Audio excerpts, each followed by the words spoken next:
الحمد للہ رب العالمین والصلاة والسلام علی نبینا محمد وعلی آلہ وصحبہ اجمعین، اما بعد۔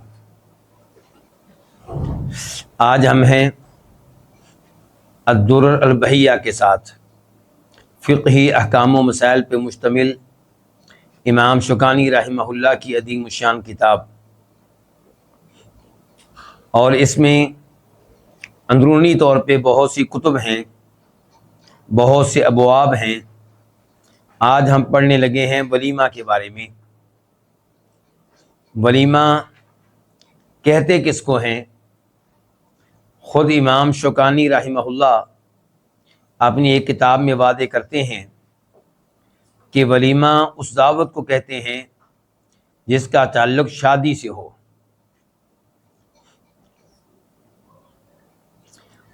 امام شوکانی رحمہ اللہ فرماتے ہیں کہ ہی مشروعۃ، کہ ولیمہ مشروع ہے، یعنی کہ شریعت نے اس کی جانب رہنمائی کی ہے، شریعت نے اس کی ترغیب دی ہے، شریعت نے اس کے بارے میں کہا ہے۔ تو امام شوکانی نے جو الفاظ استعمال کیے وہ کیا ہے کہ ولیمہ مشروع ہے، لیکن اس کا حکم باقاعدہ طور پہ کیا ہے؟ کیا یہ سنت ہے یا یہ واجب ہے؟ تو اس بارے میں گزارش یہ ہے کہ جمہور علماء کرام یہ موقف رکھتے ہیں کہ ولیمہ سنت ہے،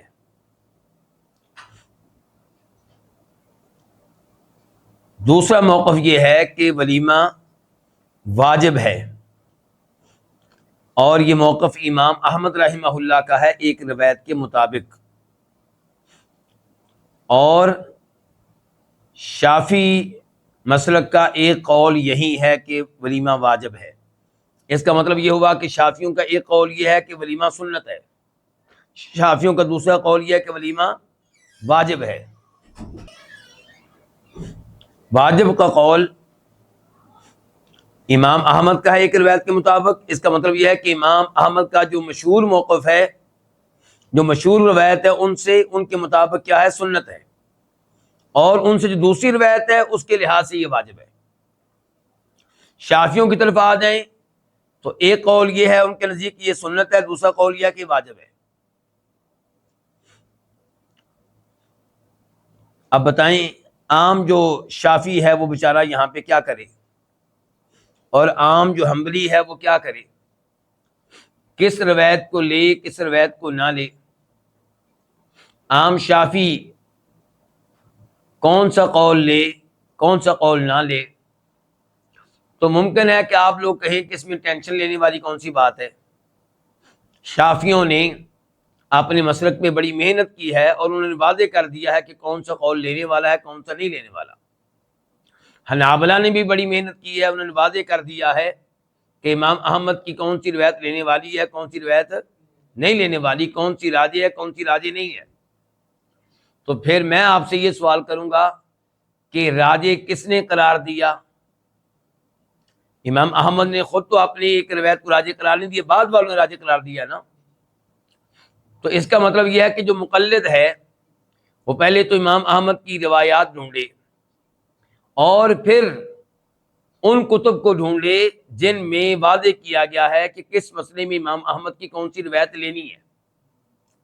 یہ کام کون کرے گا؟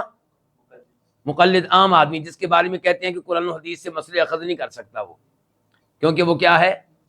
وہ عامی ہے، وہ عامی ہے، وہ عالم دین نہیں ہے، علم کے لحاظ سے مسکین ہے، قرآن و حدیث سے وہ ڈائریکٹ مسئلہ نہیں لے سکتا۔ تو میں حیران ہوں اس عامی کے اوپر جو قرآن و حدیث سے ڈائریکٹ مسئلہ نہیں لے سکتا، لیکن وہ حنابلہ کی کتابیں پڑھے گا، وہ لمبی چوڑی کتابیں اٹھائے گا جن میں امام احمد کی روایات مذکور ہیں ہر مسئلے کے بارے میں، اور پھر وہ کتابیں اٹھائے گا جن میں بتایا گیا ہے کہ کس مسئلے میں ان سے روایت کردہ کون سی روایت مضبوط ہے۔ یہ پھر عامی تو نہ رہا، یہ تو بہت بڑا عالم دین ہوا۔ تو جو اتنا بڑا عالم دین ہے وہ قرآن و حدیث سے مسئلہ کیوں نہیں اخذ کر سکتا؟ یہی صورتحال شافیوں کی ہے، یہی صورتحال حنفیوں کی ہے۔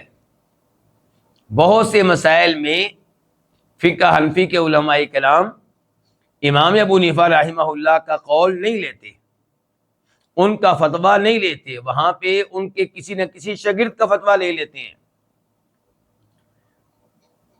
تو پتہ چلا کہ پھر یہ عام آدمی ہر مسئلے میں امام ابو حنیفہ رحمہ اللہ کا مقلد نہ ہوا، کئی مسائل میں امام ابو حنیفہ رحمہ اللہ کی تقلید کرے گا، اور کئی مسائل میں ان کو چھوڑ کے ان کے شاگردوں کی تقلید کرے گا۔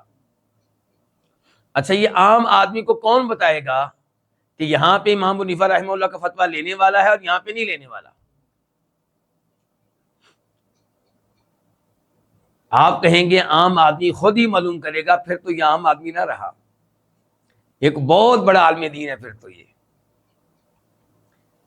کہ جو پہلے تو امام ابو حنیفہ رحمہ اللہ کے اقوال پڑھے گا، ان کے شاگردوں کے اقوال پڑھے گا، اور پھر فیصلہ کرے گا خود ہی کہ یہاں پہ ان کا یہ قول لینا ہے، یہاں پہ نہیں لینا ہے۔ اس کا مطلب ہے دلائل کی روشنی میں فیصلہ کرے گا۔ پھر تو یہ امام ابو حنیفہ رحمہ اللہ سے بھی بڑا مجتہد ہوا، جو دلائل کی روشنی میں امام ابو حنیفہ، امام محمد، امام ابو یوسف کے اقوال کو چیک کرے گا۔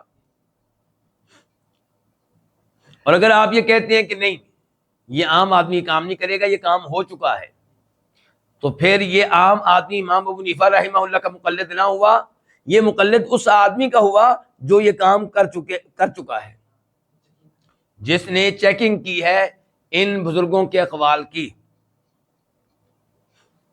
اور اس کا مطلب یہ بھی ہوا کہ اہل حدیث سچے ہیں کہ امام حنیفہ رحمہ اللہ کو بہت سے مقام پہ چھوڑا جا سکتا ہے، دلائل کی روشنی میں انہیں چھوڑا جا سکتا ہے، اور حنفی علماء کرام نے چھوڑا ہے۔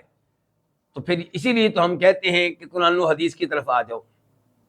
تب آپ کہتے ہیں اچھا تم امام حنیفہ رحمہ اللہ سے زیادہ بڑے مجتہد ہو، ان سے زیادہ بڑے قرآن و حدیث کو سمجھنے والے ہو، تب تو آپ یہ ظاہر کرتے ہیں کہ جیسے وہ معصوم ہیں، انداز آپ کا ایسے ہی ہوتا ہے۔ تو پھر کیوں آپ نے بہت سے مسائل میں ان کے اقوال کو چھوڑا ہے؟ یہ ہمارا سوال ہے۔ تو یہاں پہ دیکھیے اب کہ ولیمہ کا حکم کیا ہے۔ ایک قول یہ ہے کہ سنت ہے، ایک قول یہ ہے کہ واجب ہے۔ شافیوں کا ایک قول کہتا ہے کہ یہ سنت ہے، دوسرا قول کہتا ہے کہ یہ واجب ہے۔ امام احمد سے جو روایات ملتی ہیں ان کے مطابق یہ سنت ہے، اور ایک روایت کے مطابق یہ واجب ہے۔ اچھا، اب ہم چلتے ہیں ظاہری علماء کرام کی طرف، ان کے ہاں یہ واجب ہے۔ اچھا، اب راجح موقف کیا ہے؟ راجح موقف انشاءاللہ یہی ہے کہ یہ واجب ہے، ولیمہ کیا ہے؟ واجب ہے۔ اور اسی موقف کو اختیار کیا ہے امام شوکانی نے، امام صنعانی نے، امام البانی نے، اور امام بخاری کے انداز سے بھی یہی محسوس ہوتا ہے، کیونکہ وہ صحیح بخاری میں باب قائم کرتے ہیں، باب الولیمۃ حق، باب الولیمۃ حق، باب یہ کہ ولیمہ حق ہے۔ تو یہ الفاظ وجوب کے قریب قریب ہیں۔ اب ہم آتے ہیں دلائل کی طرف۔ آپ کہیں گے کہ آپ نے راجح قرار دے دیا ان لوگوں کے موقف کو جو کیا کہتے ہیں کہ ولیمہ کیا ہے؟ واجب ہے۔ اس کی دلیل کیا ہے؟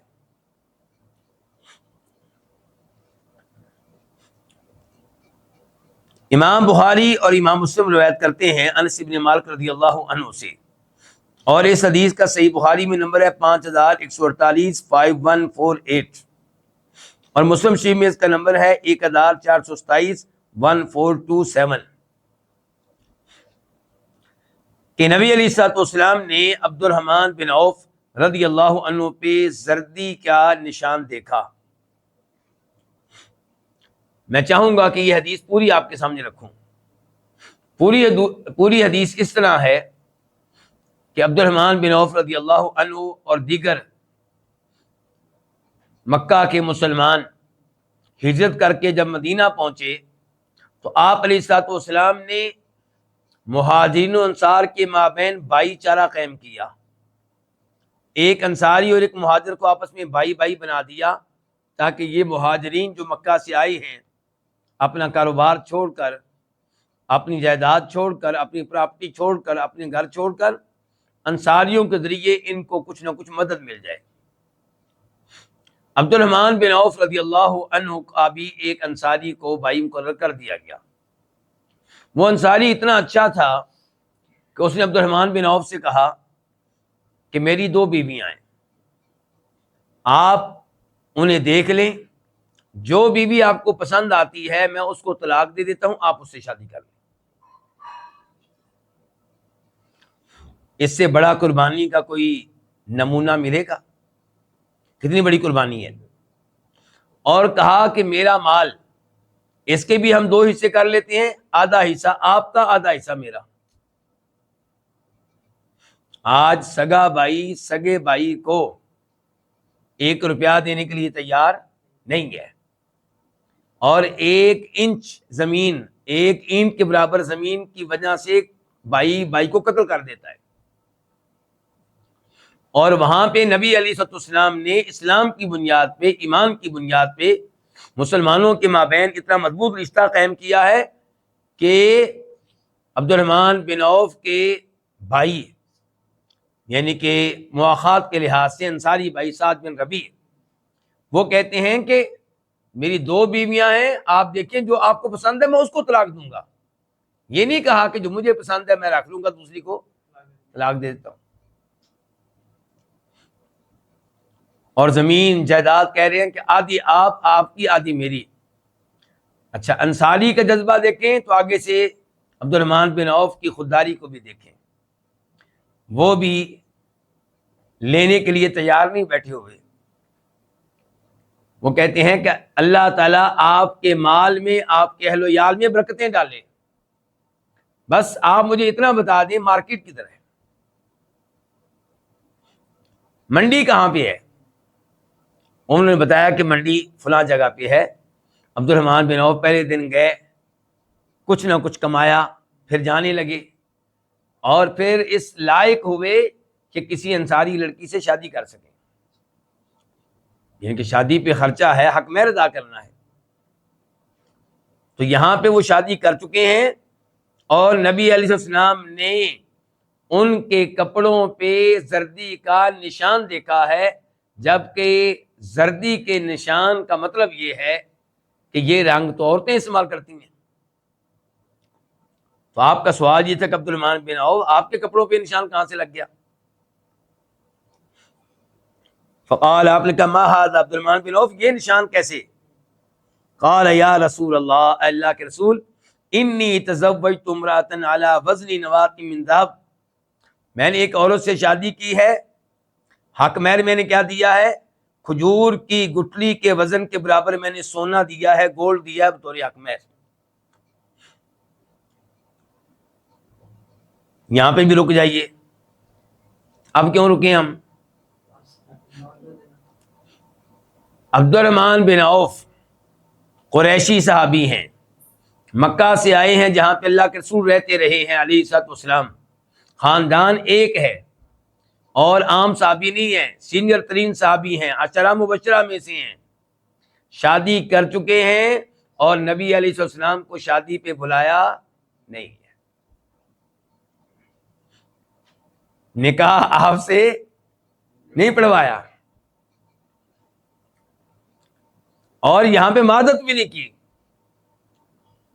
اور آپ بھی ناراض نہیں ہوئے کہ بھائی تو میرا مرید ہے، میرا شاگرد ہے، شادی کی ہے اور اپنے استاد کو بلایا نہیں، شادی کی ہے اور اپنے نبی کو بلایا نہیں علیہ الصلوۃ والسلام۔ اور عبد الرحمن بن عوف نے بھی اس بات کو کوئی مسئلہ نہیں سمجھا، یہ نہیں کہا کہ اللہ کے رسول صلی اللہ علیہ وسلم معذرت کے ساتھ میں آپ کو بتا نہیں سکا، کچھ حالات مشکل تھے، میں ذرا پریشان تھا تو اس لیے میں آپ کو دعوت نہیں دے سکا۔ نہیں، کوئی ٹینشن ہی نہیں، کوئی مسئلہ ہی نہیں، نہ کوئی معذرت، نہ کوئی ان کے ذہنوں میں کوئی ایسی سوچ آئی ہے، معمول کی بات ہے۔ قال، آپ نے کہا فبارک اللہ لک، عبد الرحمن اللہ تیرے لیے شادی میں برکتیں ڈال دے، اولم ولو بشات، ولیمہ کرو چاہے ایک بکری کا کرو۔ یہ ہے دلیل کس چیز کی؟ ولیمہ واجب، اولم یہ آرڈر کے الفاظ ہیں، فعل امر ہے، وجوب پہ دلالت کرتا ہے کہ ولیمہ کرو چاہے ایک بکرے کا۔ اچھا، اس عبارت سے کئی علماء کرام نے یہ سمجھا کہ کم از کم ولیمہ کیا ہے؟ ایک بکرا، یعنی کہ یا 2 بکرے ہوں یا 3 ہوں یا 4 ہوں، یا گائے ہو، بیل ہو یا اونٹ ہو، اور کم از کم کیا ہے جی؟ ایک بکرا، جبکہ یہ بات صحیح نہیں ہے۔ آپ کا مقصد ہے کہنے کا کہ اگر 2 بکرے نہیں کر سکتے تو ایک بکرا ہی کر لو، لیکن یہ مطلب نہیں ہے کہ بکرے سے نیچے آپ نہیں آ سکتے۔ یہ ابھی مسئلہ آگے چل کے واضح ہوگا۔ اور شاۃ ان سے مراد کیا ہے؟ بکرا، مینڈا، دمبا، چھترا، بھیڑ۔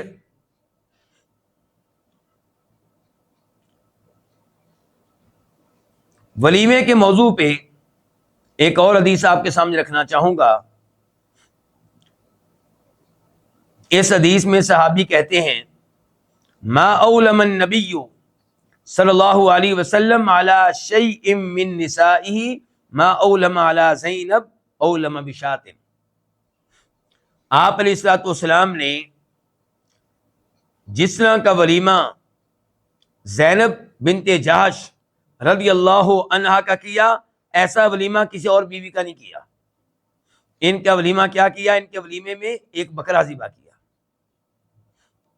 کیا ذبح کیا؟ ایک بکرا۔ یہ بخاری شریف کا حدیث ہے 5168 5168۔ تو اس سے پتہ چلا کہ آپ نے سیدہ زینب بنت جہش کے ولیمے میں خصوصی اہتمام کیا، اور اس میں کیا تھا؟ ایک بکرا۔ حالانکہ سیدہ زینب بنت جہش سے جب آپ نے شادی کی ہے تو کیا وہ کنواری تھی؟ نہیں، پہلے سے ان کی شادی تھی کس سے؟ زید بن حارثہ رضی اللہ تعالیٰ عنہ سے۔ انہوں نے طلاق دی تو آپ نے ان سے شادی کی۔ اچھا، یہاں سے ایک مسئلہ اور بھی سمجھ لیں۔ ایک آدمی 2 شادیاں کرتا ہے، 3 کرتا ہے، 4 کرتا ہے، کیا ضروری ہے کہ دوسری شادی کے موقع پہ ویسا ہی ولیمہ کرے جیسا ولیمہ پہلی شادی کے موقع پہ کیا تھا؟ آپ علیہ الصلوۃ والسلام نے سیدہ زینب کی شادی کے موقع پہ جو ولیمہ کیا ہے، باقی بیویوں کی شادی کے موقع پہ ویسا ولیمہ نہیں کیا۔ پتہ چلا کہ ولیمے میں برابری ضروری نہیں ہے، اور ویسے بھی ولیمہ بیوی کا حق نہیں ہے کہ وہ اس پہ کوئی احتجاج کرے۔ اس کا کیا تعلق اس سے؟ اس کا اس موضوع سے کیا تعلق؟ ولیمہ تو لوگوں کو کھلانا ہے۔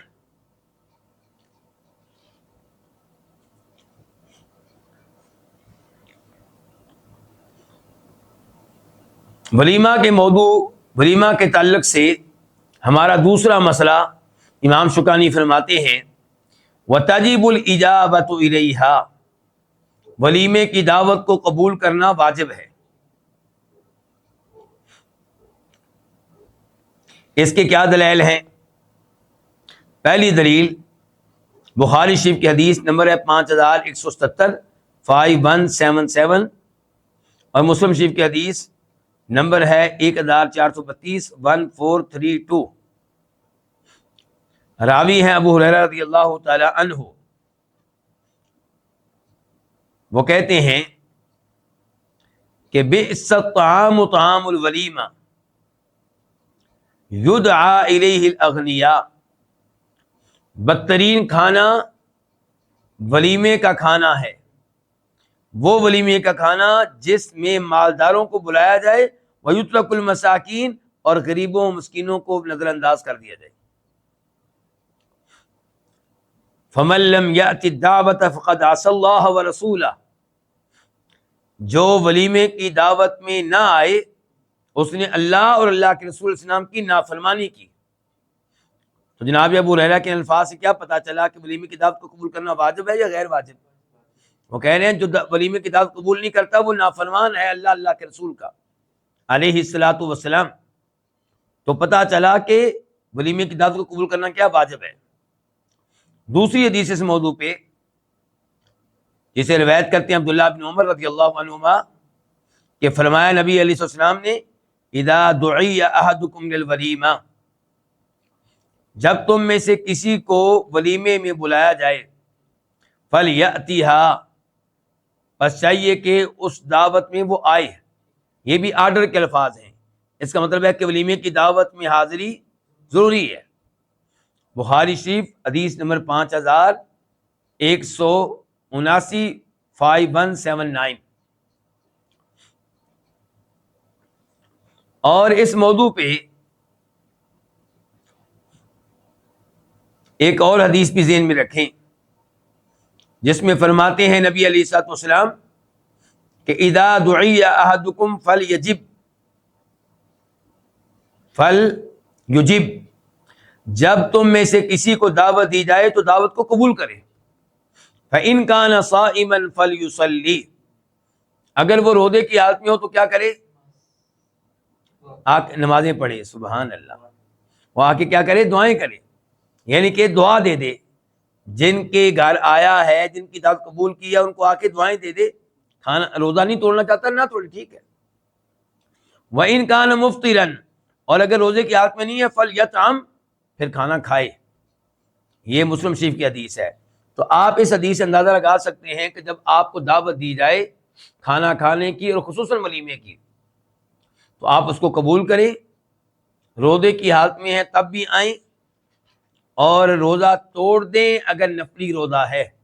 نہیں توڑنا چاہتے کوئی بات نہیں، آپ دعا دے دیں ان لوگوں کو جنہوں نے آپ کو دعوت دی ہے. اور اگر آپ روزے کی حالت میں نہیں ہیں تو پھر آپ ولیمے کا، دعوت کا کھانا کھائیں.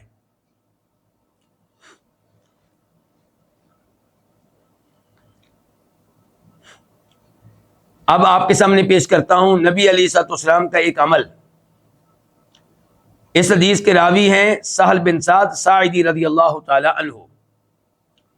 کہتے ہیں کہ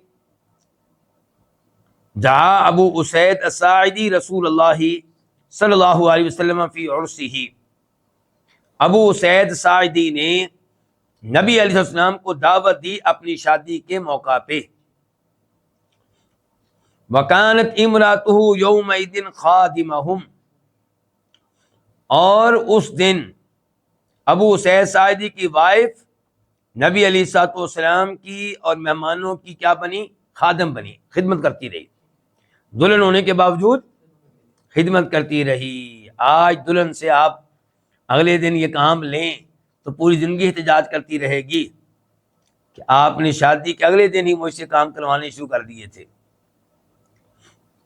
وہی العروس، وہ خدمت کرتی رہی جبکہ وہ دلہن تھی. قال سہل، سہل کہتے ہیں تدرون ما سقط رسول اللہ صلی اللہ علیہ وسلم، جانتے ہو کہ ابو سعید ساعدی کی بیگم نے کھانے کے بعد نبی علیہ الصلوۃ والسلام کو کیا مشروب پلایا؟ ان قاتلہ تمرات من اللیل، اس اللہ کی بندی نے رات کو ہی آپ کے لیے کھجوریں پانی میں بھگو دی تھی. گویا کہ کھجوریں جس پانی میں ملی ہوئی تھیں ان کو صبح حل کیا اور بہترین مشروب تیار کیا، آپ کے روح افزا سے کہیں بہتر. یعنی کہ میٹھا کس چیز کا؟ کھجوروں کا. صحت بھی، مٹھاس بھی.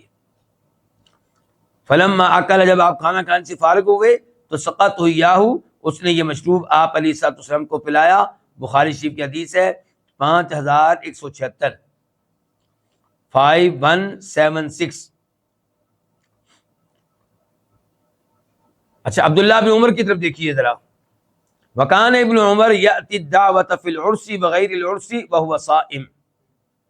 امام بخاری کہتے ہیں کہ عبداللہ بن عمر جب ان کو دعوت دی جاتی تھی تو دعوت میں حاضر ہوتے تھے، چاہے اس دعوت کا تعلق شادی سے ہو یا شادی سے نہ ہو، ولیمہ ہو یا کوئی اور دعوت ہو. روزے کی حالت میں پہنچ جاتے تھے، روزے کی حالت میں بھی پہنچ جاتے تھے. یہ تو ہم نے پڑھ لیے وہ دلائل جن سے پتہ چلتا ہے کہ دعوت ولیمہ کو اہمیت دینی چاہیے اور وہاں پہ حاضر ہونا چاہیے. سوال یہ ہے کہ دعوت ولیمہ سے غیر حاضر ہونے کی شریعت میں کوئی گنجائش ہے؟ اگر آپ اس آدمی سے معذرت کر لیتے ہیں جس نے آپ کو ولیمہ کی دعوت دی ہے اور وہ آپ کی معذرت کو قبول کر لیتا ہے تو انشاءاللہ پھر کوئی حرج نہیں ہے. آپ نے معذرت کی اور اس نے معذرت قبول کر لی اور کہا ٹھیک ہے آپ نہ آئیں کوئی بات نہیں، تو پھر آپ کے اوپر کوئی گناہ نہیں ہے. اگر آپ اس سے معذرت نہیں کرتے اور اس نے آپ کو دعوت دے رکھی ہے اور آپ نہیں آتے تو پھر بھی ایک اور چیز دیکھنی پڑے گی کہ دعوت کیسے دی تھی اس نے. اگر دعوت عام ہے، مسجد کے سارے نمازی میرے ولیمے میں شریک ہوں، مدرسے کے تمام طالب علم میرے ولیمے میں شریک ہوں، اس قسم کی دعوت ہے تو اس میں کوئی غیر حاضر ہو جائے تو انشاءاللہ اس پہ کوئی گناہ نہیں ہے. اور دوسرا یہ ہے کہ آپ کو خاص طور پہ دعوت دی گئی ہے، ولیمے کا کارڈ آپ کو بھیجا گیا ہے، فون آپ کو کیا گیا ہے، یا اسپیشلی کوئی آدمی آپ کی طرف بھیجا گیا دعوت دینے کے لیے، یا وہ خود آپ سے ملے ہیں جن کا ولیمہ ہے، ان کے خاص طور پہ آپ کو دعوت دی ہے، تو پھر دعوت ولیمہ میں حاضر ہونا کیا ہے؟ واجب ہے. اچھا جی، واجب ہے وہ تو ہم پہلے بھی پڑھ چکے تھے. کیا کوئی صورت ہے کہ کوئی آدمی دعوت ولیمہ سے غیر حاضر ہو اور گناہ سے بھی بچ جائے؟ تو جی ہاں، اس کی چند صورتیں ہیں، چند شکلیں ہیں. نمبر 1 کہ وہ دعوت ولیمہ اس قسم کا ہے کہ وہاں پہ کوئی نہ کوئی گناہ ہو رہا ہے اور آپ کو پتا ہے کہ آپ اس گناہ سے روک نہیں سکیں گے، یا روکیں گے بھی تو وہ لوگ رکنے والے نہیں ہیں، تو پھر آپ اس دعوت ولیمہ سے غیر حاضر ہو سکتے ہیں. لیکن یہ گفتگو شاید آگے آئے گی، اس لیے یہاں پہ میں تفصیلی گفتگو نہیں کرتا. دوسری شکل یہ ہو سکتی ہے کہ دعوت ولیمہ دی گئی ہے لیکن جہاں پہ ولیمہ ہے وہ جگہ آپ سے بہت دور ہے، تو پھر یہاں پہ اللہ تعالیٰ کا فرمان ہے فاتقوا اللہ ما استطعتم، کہ آپ اپنی طاقت کے مطابق شریعت میں عمل کریں گے. شریعت آپ کو اس بات کا مکلف نہیں کرتی کہ دعوت ولیمہ کی خاطر آپ اپنا نقصان کریں. مثال کے طور پہ آپ مدینہ منورہ میں رہتے ہیں اور دعوت ولیمہ ہے ریاض میں،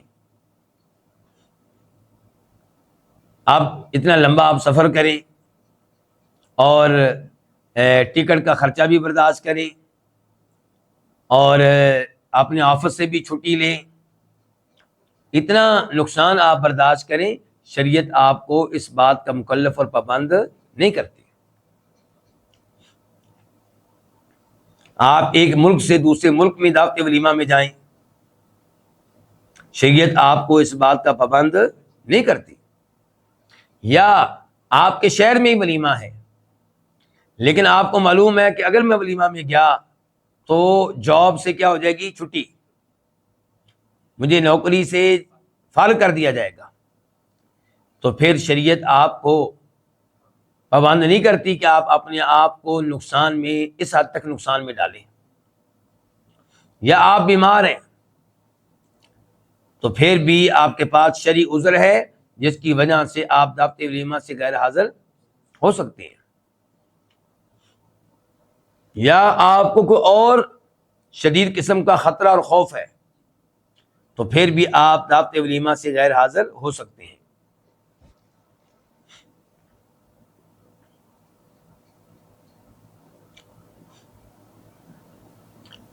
امام شوکانی فرماتے ہیں وَيُقَدَّمُ السَّابِقُ ثُمَّ الْأَقْرَبُ بَابًا،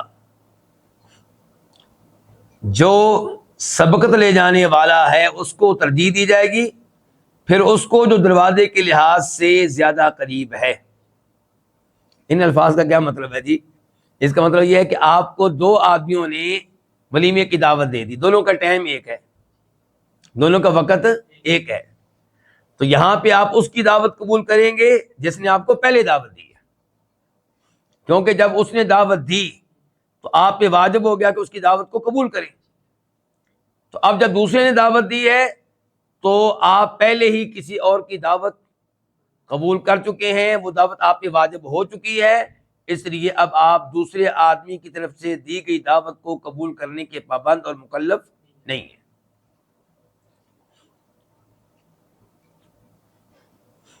اور فرض کریں دونوں نے دعوت ایک وقت میں دی ہے، کھانا بھی ایک وقت میں ہے، دعوت بھی ایک وقت میں ملی ہے، تو پھر آپ دیکھیں گے کہ آپ کے قریب رہائش کس کی ہے۔ گویا کہ آپ دیکھیں گے آپ کا پڑوسی کون ہے، یا دونوں پڑوسی ہیں تو کون پڑوس کے لحاظ سے زیادہ قریب ہے۔ یہ دلیل ابھی میں دوں گا، لیکن یہاں سے آپ یہ بھی سمجھ سکتے ہیں کہ ایک آدمی مثال کے طور پہ دعوت دینے والا، جب اکٹھی دعوت دی گئی ہے، ایک آدمی رشتہ دار ہے، دوسرا رشتہ دار نہیں ہے، تو پھر کس کی دعوت قبول کرنا ضروری ہوگا؟ رشتہ دار کی۔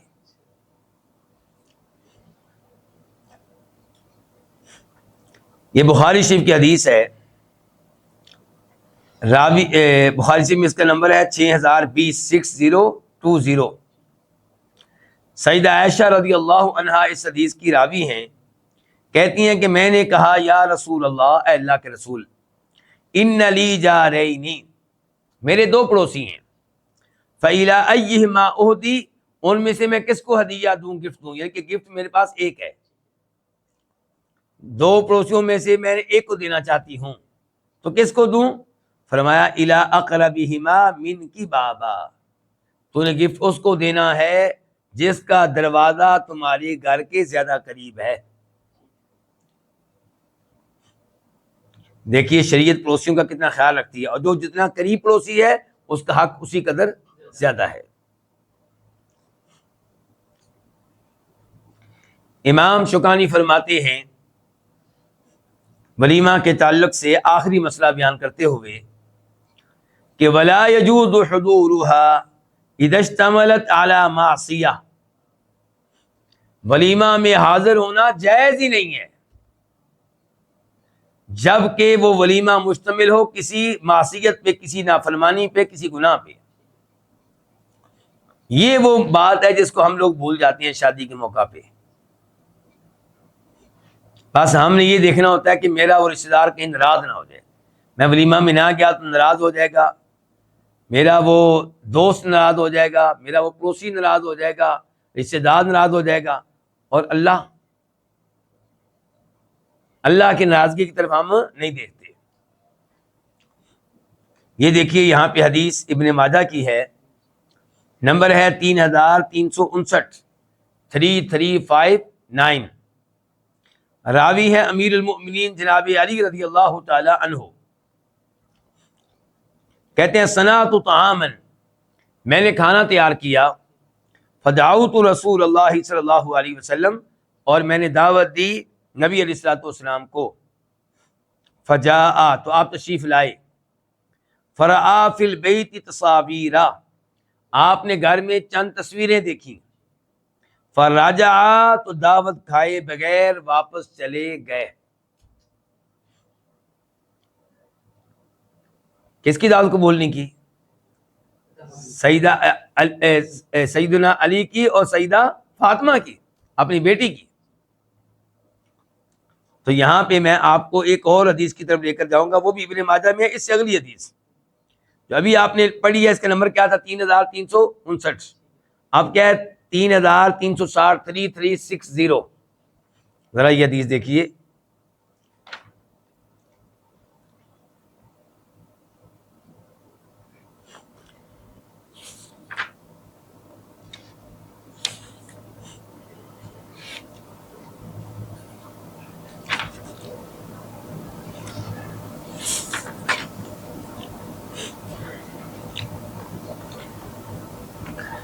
یہاں پہ سفینہ کہتے ہیں جن کی کنیت ابو عبد الرحمن، کہ ان رجلا، ایک آدمی نے، اضاف علی ابن ابی طالب، اس نے دعوت رکھی امیر المؤمنین جناب علی کی، کس زمانے میں؟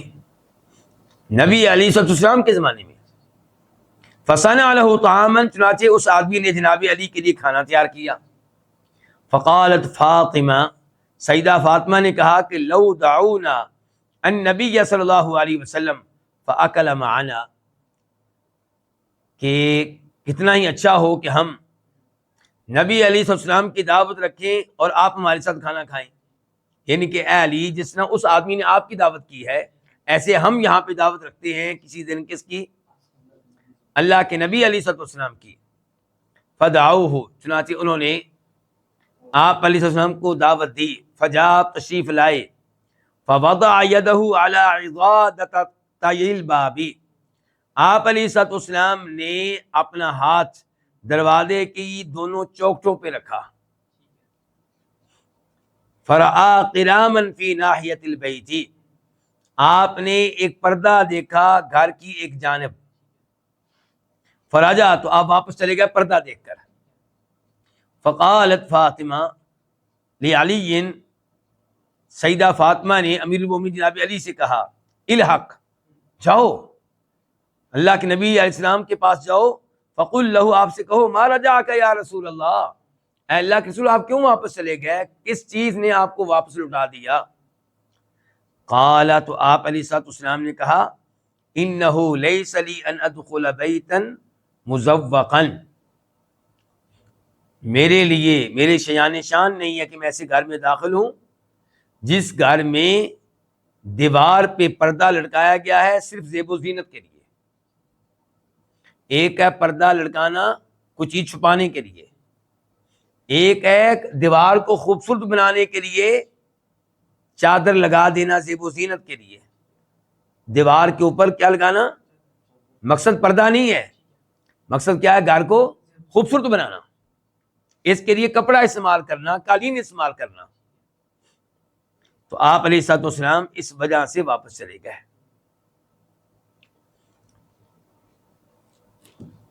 اس موضوع پہ ایک دو روایتیں اور آپ کے سامنے رکھنا چاہوں گا. موضوع کیا چل رہا ہے کہ اس دعوت میں آپ حاضر نہیں ہوں گے جس دعوت میں معصیت کا ارتکاب کیا جا رہا ہے. ہاں، اگر آپ اس لیے جا رہے ہیں تاکہ لوگوں کو اس معصیت سے روکیں، منع کریں، تو بہت اچھی بات ہے، پھر تو آپ کو جانا چاہیے، پھر تو آپ کو ترغیب دی جائے گی کہ آپ جائیں. مثال کے طور پہ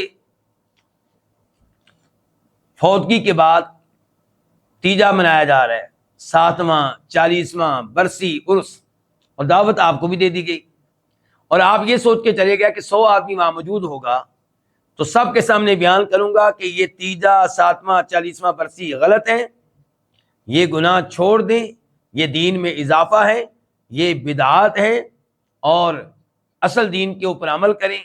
اگر یہ اسی بدعت سے آپ روکیں گے جس بدعت کا اس مجلس میں ارتکاب کیا جا رہا ہے، اچھی بات ہے، جائیے، پھر تو جانا چاہیے آپ کو، پھر تو آپ مرد مجاہد ہو گئے.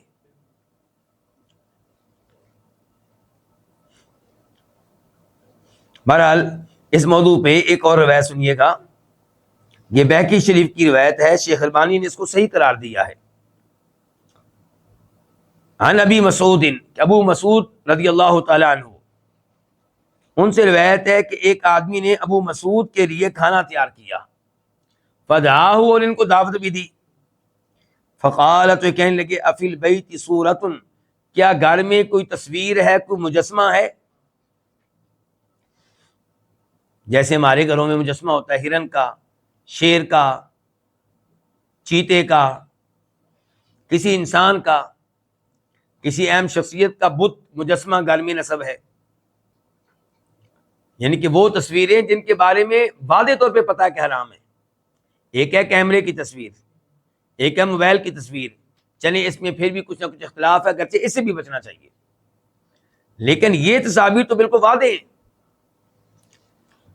قال، تو وہ آدمی آگے سے کہنے لگا، نام، گھر میں تصویر تو ہے. فابا ان يدخلا، تو انہوں نے گھر میں داخل ہونے سے انکار کر دیا. حتی کسر الصورہ، حتیٰ کہ اس آدمی نے اس تصویر کو توڑا. کیا لفظ کیا ہے؟ توڑا، مٹایا نہیں، کیا ہے؟ توڑا. اس کا مطلب ہے کہ وہ تصویر یعنی کہ کوئی مجسمہ وغیرہ ہے، اس قسم کی کوئی چیز ہے. ثم داخلہ، پھر وہ گھر میں داخل ہوئے. اور اس موضوع پہ اب یعنی کہ اس دعوت میں حاضر نہیں ہونا جہاں پہ گناہ کا ارتکاب ہے، اس موضوع پہ اب آخری روایت امام ترمذی اس کو روایت کرتے ہیں، نمبر ہے 2801 2801۔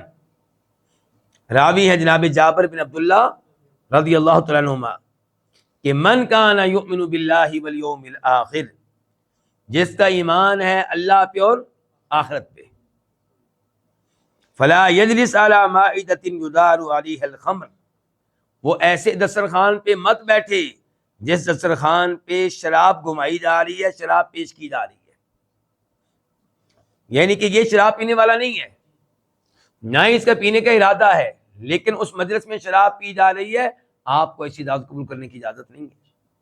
ہاں الا یہ کہ آپ اس لیے جا رہے ہوں کہ آپ وہاں پہ خطبہ دیں گے یا روکیں گے کہ شراب پینا حرام ہے، اللہ سے ڈرو، دعوت میں یہ شراب کیوں پیش کی جا رہی ہے، تم لوگ کیوں پی رہے ہو، اس موضوع پہ گفتگو کرنا چاہتے ہیں تو بہت اچھی بات ہے، جائیے۔ لیکن یہ کہ آپ گونگے بن کر بیٹھے رہیں اور یہ سوچیں کہ لوگ پی رہے، میں تو نہیں پی رہا، نہیں، جس مجلس میں اس قسم کا گناہ کیا جا رہا ہے، واضح گناہ، صریح گناہ، اس مجلس میں آپ کو خاموشی سے بیٹھنے کی اجازت نہیں ہے، چاہے آپ اس گناہ کا ارتکاب کرنے والے نہ ہوں۔ یہیں سے مسئلہ سمجھا جا سکتا ہے کہ محرم کے مہینے میں اگر کوئی کسی ایسی مجلس کا اہتمام کیا جا رہا ہے جس مجلس میں صحابہ کرام کی توہین کی جائے گی، ان کی گستاخی کی جائے گی، ان پہ لعن طعن کیا جائے گا، ان کو برا بلا کہا جائے گا، یا امہات المؤمنین پہ تنقید کی جائے گی، یا وہاں پہ شہدائے کربلا کی وجہ سے ماتم کیا جائے گا، نوحہ کیا جائے گا، تعزیہ کا جلوس نکالا جائے گا، تو ایسی مجلس میں جانے کی مجھے اور آپ کو اجازت نہیں ہے، کیونکہ یہ سارے کام یا گناہ ہے صاف صاف کیونکہ آپ علیہ السلام نے ان کو حرام قرار دیا، یا یہ بدعت ہے تو اس لحاظ سے بھی حرام ہے۔ بلکہ کئی ایسی مجالس ہوتی ہیں جن میں صاف صاف شرک کیا جا رہا ہوتا ہے، اللہ کے ساتھ اوروں کو شریک کیا جا رہا ہوتا ہے، غیر اللہ سے دعائیں کی جا رہی ہوتی ہیں، غیر اللہ کو مشکل کشا حاجت روا قرار دیا جا رہا ہوتا ہے، بسا اوقات ان میں سے کسی ایک کو اللہ سے بھی آگے بڑھایا جا رہا ہوتا ہے، تو پھر ایسی مجلس میں گونگا بہرا بن کر بیٹھنے کی اجازت نہیں ہے۔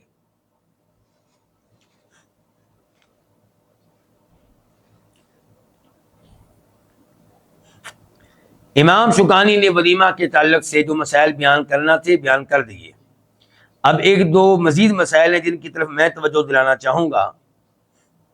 ان میں سے ایک یہ ہے کہ ولیمے کا وقت کون سا ہوگا، ولیمہ کب ہوگا؟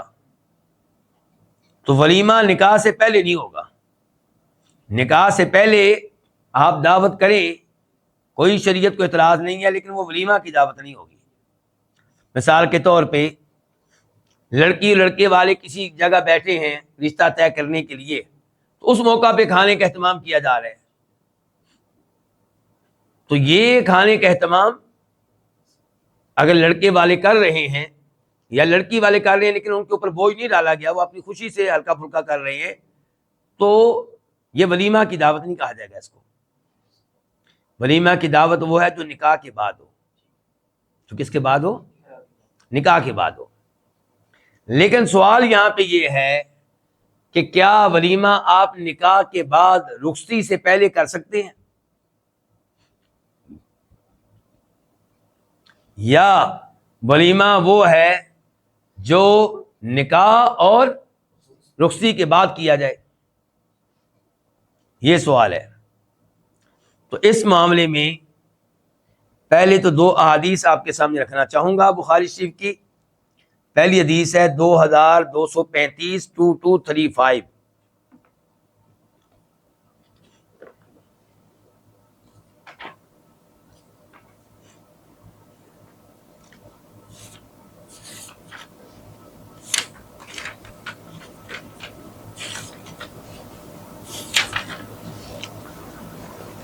راوی ہے یہاں پہ انس بن مالک، اور تذکرہ ہو رہا ہے سیدہ صفیہ کی شادی کا۔ کہتے ہیں کہ نبی علیہ السلام خیبر میں آئے، یعنی کہ لڑنے کے لیے۔ فلما فتح اللہ علیہ الحصن، جب خیبر فتح ہوا خیبر کا ایک قلعہ فتح ہوا.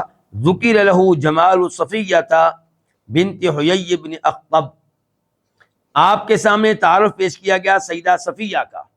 بتایا گیا کہ ایک سردار کی بیٹی ہیں اور ایک سردار کی بیوی ہیں، اور یہ کہ بڑی خوبصورت ہیں. اور بتایا گیا وقت قتل زوجہا، اس لڑائی میں ان کا خاوند قتل ہو چکا ہے. وکانت عروسا، جبکہ ابھی ابھی یہ دلہن بنی تھی. فاصطفاها رسول اللہ صلی اللہ علیہ وسلم لنفسہ، تو آپ علیہ السلام نے سیدہ صفیہ کو اپنے لیے چن لیا. یعنی کہ آپ نے جنگ میں جو یہودیوں کی لڑکیاں لونڈیاں بنی تھیں ان کو صحابہ کرام میں تقسیم کرنا تھا، تو سیدہ صفیہ کو آپ نے اپنے لیے رکھ لیا. بلکہ اس میں بھی ایک معاملہ ہے، وہ یہ کہ آپ کے پاس وہ صحابی آئے جن کی شکل و صورت میں جبریل علیہ السلام آیا کرتے تھے، دہیہ بن خلیفہ الکلبی. تو کہنے لگے اللہ کے رسول صلی اللہ علیہ وسلم ایک لونڈی مجھے دیں. آپ نے کہا جاؤ ایک لونڈی لے لو. انہوں نے سیدہ صفیہ لے لی. اب باقی صحابہ کرام نے احتجاج کیا، کہا اللہ کے رسول علیہ السلام یہ صفیہ آپ نہیں جانتے کون ہے، یہ ایک سردار کی بیٹی ہے، سردار کی بیوی ہے، تو یہ آپ کے پاس رہنی چاہیے، آپ دہیہ کو کوئی اور لونڈی دے دیں. تو پھر آپ علیہ السلام نے دہیہ کو 7 لونڈیاں دیں اور 7 لونڈیاں دے کر یہ ان سے لی. اچھا یہاں پہ چونکہ آج کل آپ لوگ چونکہ ان امور کو نہیں جانتے، تو آپ میں سے کئی لوگ ویسے ہی پریشان ہو رہے ہوں گے کہ مسلمانوں نے یہودیوں کی عورتوں کو اس انداز سے کیوں تقسیم کیا. تو آپ کو پتہ ہونا چاہیے کہ اس زمانے میں جب جنگیں ہوتی تھیں تو پھر جس کو شکست ہوتی تھی ان کا مال کن کے قبضے میں آ جاتا؟ جو فاتح ہوتے، اور عورتیں بھی آ جاتی، اور عورتوں کے ساتھ زیادتی کی جاتی. ایک عورت کے ساتھ کئی مرد زیادتی کرتے. اسلام آیا تو اسلام نے اس نظام کو بہتر بنایا. کیا کہا کہ لونڈیاں تقسیم ہوں گی اور ایک لونڈی ایک آدمی کے پاس جائے گی اور اسی ایک مرد کا اس لونڈی کے ساتھ تعلق ہوگا، کسی دوسرے مرد کا تعلق بالکل نہیں ہوگا.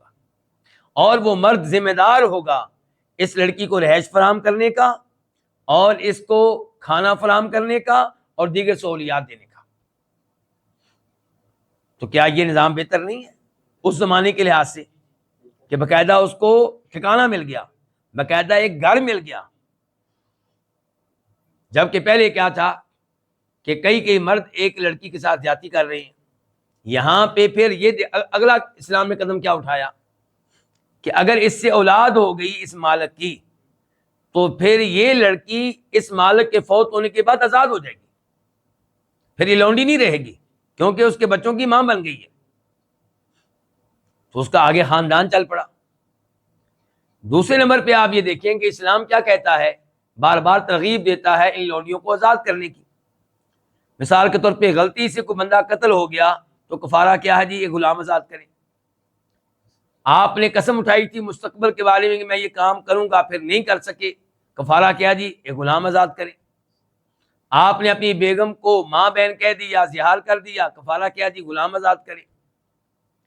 تو شریعت بار بار غلام لونڈیاں آزاد کرنے کی ترغیب دیتی ہے، بلکہ آپ علیہ السلام کا فرمان ہے کہ جو کسی غلام لونڈی کو آزاد کرے گا اللہ تعالیٰ اس غلام لونڈی کے ایک ایک عضو کے بدلے میں آزاد کرنے والے کے ایک ایک عضو کو جہنم کی آگ سے آزاد کرے گا. اسلام نے اس نظام کو بہتر بنایا ہے اور اس سے بہتر نظام کو دے بھی نہیں سکتا. اسلام نے جو نظام دیا اس کی ایک خوبی یہ بھی ہے کہ یہ لونڈیاں مسلمان گھرانوں میں رہیں گی، دین سیکھیں گی، قرآن سنیں گی، مسلمان ہو جائیں گی، جہنم کی آگ سے بچ جائیں گی. تو یہاں پہ سیدہ صفیہ آپ نے اپنے پاس رکھ لی اور ان کو آزاد کر دیا. آزاد کر کے ان سے شادی کر لی، لونڈی نہیں رہنے دیا. آزاد کر کے فوراً شادی کر لی، لونڈی نہیں رہنے دیا. اور حق مہر کس کو بنایا؟ ان کی آزادی کو. فرمایا میں تمہیں آزاد کر رہا ہوں اور تم سے شادی کر رہا ہوں، اور یہ جو تمہیں آزاد کر رہا ہوں یہ آزاد کرنا تمہارا حق مہر ہے. وہ کتنی خوش ہوئی ہوں گی، اور وہ تو رشک کیا کرتی تھی کہ مجھے اللہ کے نبی علیہ السلام جیسا شوہر ملا ہے.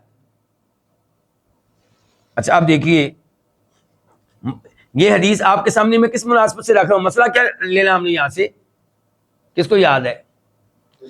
ولیمہ کب کرنا ہے، ولیمے کا وقت. اب دیکھیں آپ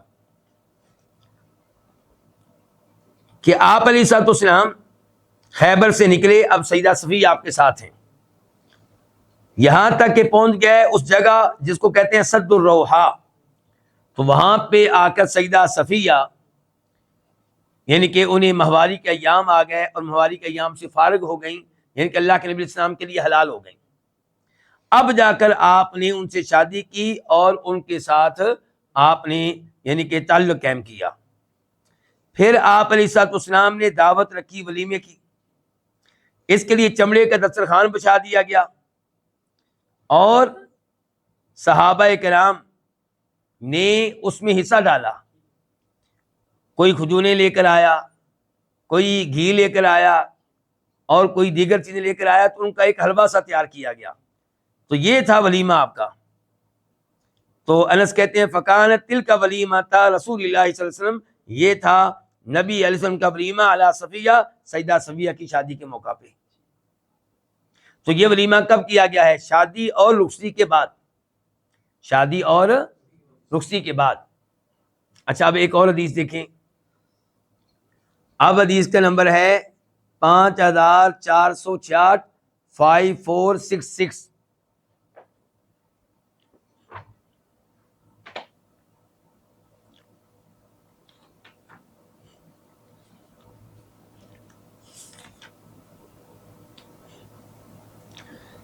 یہاں پہ بھی راوی انس رضی اللہ عنہ، اور یہاں پہ تذکرہ ہے سیدہ زینب بنت جاش کی شادی کا. تو کہتے ہیں کہ انس کہتے ہیں انا اعلم الناس بالحجاب، پردہ کا حکم کیسے نازل ہوا یہ میں سب سے بہتر جاننے والا میں ہوں. کہتے ہیں کہ کانا ابی بن کعب یسألونی عنہ، ابی بن کعب وہ بھی یہ مسئلہ مجھ سے پوچھا کرتے تھے.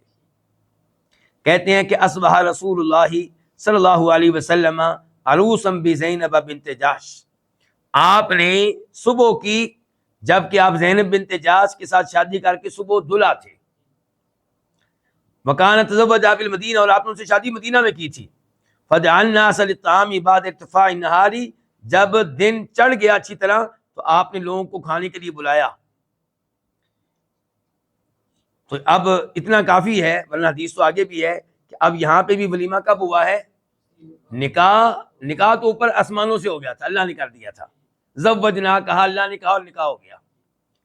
تو میاں بیوی کا تعلق قائم ہونے کے بعد یہاں پہ ولیمہ کیا گیا ہے. یہ دو حدیث ہیں. اس لیے افضل اور بہتر یہ ہے کہ نکاح اور رخصتی کے بعد ہی ولیمہ کیا جائے. لیکن سعودی علماء کرام کا فتویٰ ہے اور اس فتوے پہ دل مطمئن ہوتا ہے کہ نکاح کا تعلق اور ولیمے کا تعلق ہے نکاح سے.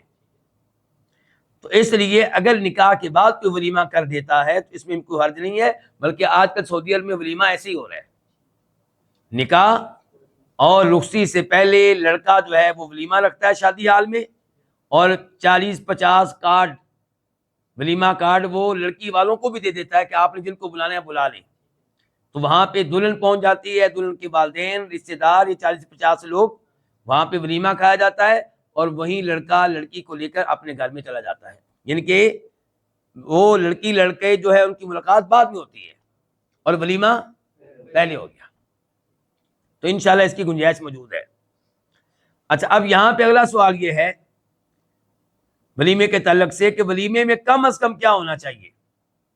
تو ولیمہ ہوگا خامند کی مالی حالت کے مطابق، اور یہ شرط نہیں ہے کہ اس میں گوشت ہو، جانور ذبح کیا جائے. یہی موقف ہے جمہور کا، مالکیہ کا، شافعیہ کا، حنابلہ کا.